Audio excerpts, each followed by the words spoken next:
Skies over parts of North Metro Atlanta today. This as the smoke from several wildfires continues to push south. And with no rain in sight, it looks like we're in store for similar conditions for the rest of the week. Well, we have live team coverage tonight. Chief Meteorologist David Chandley tracking the wind conditions and our chances for rain. But we'll begin with Fox 5's Portia Bruner tonight. Portia, you spent the day learning how this smoke could cause health problems for people here.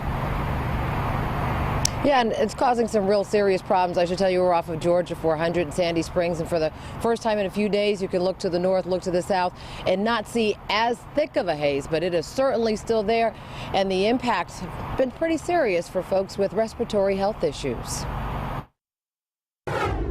Just because folks are getting used to the hazy skies and smoke-tainted air doesn't make it any easier to handle the impact of wildfires more than 100 miles away. This is the first time we've had forest fires that led to all this smoke being up in the atmosphere that's affecting all of us. Allergist Dr. Paul Rabinowitz says over the last week he's seen a significant increase in patients with smoke-related respiratory complaints, especially here at his office in Roswell and the one further north in Cumming. This is like being somebody sitting there and smoking cigarettes and blowing it in their face. Patients are coming in, they're coughing, they're wheezing, they're having asthma exacerbations. Melanie Levergood brought in her 9-year-old son James for routine allergy shots, but says she's keeping a close eye on his asthma to ensure his symptoms don't flare up in these hazy conditions. With all the smoke this past week, we've been very mindful about keeping them inside more.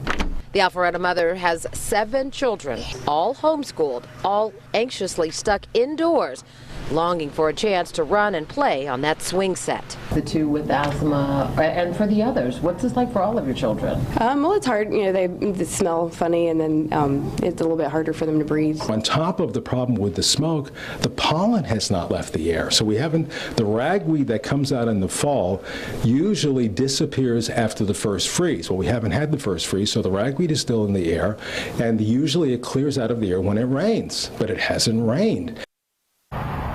So it's just really a domino effect there, as you heard the doctor explain. He says there are a couple of things you can do quickly here.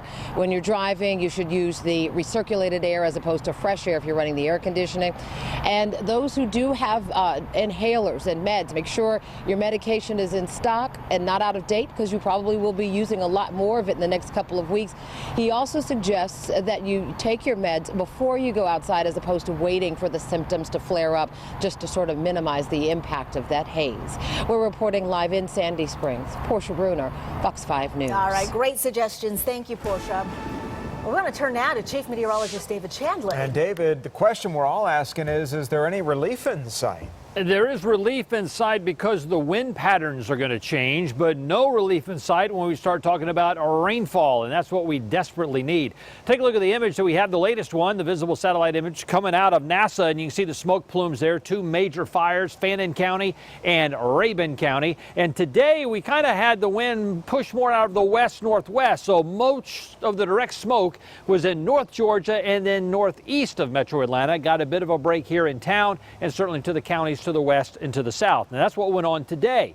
As I forecast tomorrow, I see more of a northwesterly wind shift. That's going to allow the smoke to come back into the Metro Atlanta area, so much so that we now have a code red smog alert for tomorrow for very unhealthy air here in Metro Atlanta. Let me show you what's going on right now as far as the smoke and the wildfires. You can see them contained up there in extreme North Georgia with the smoke plumes off to the northeast.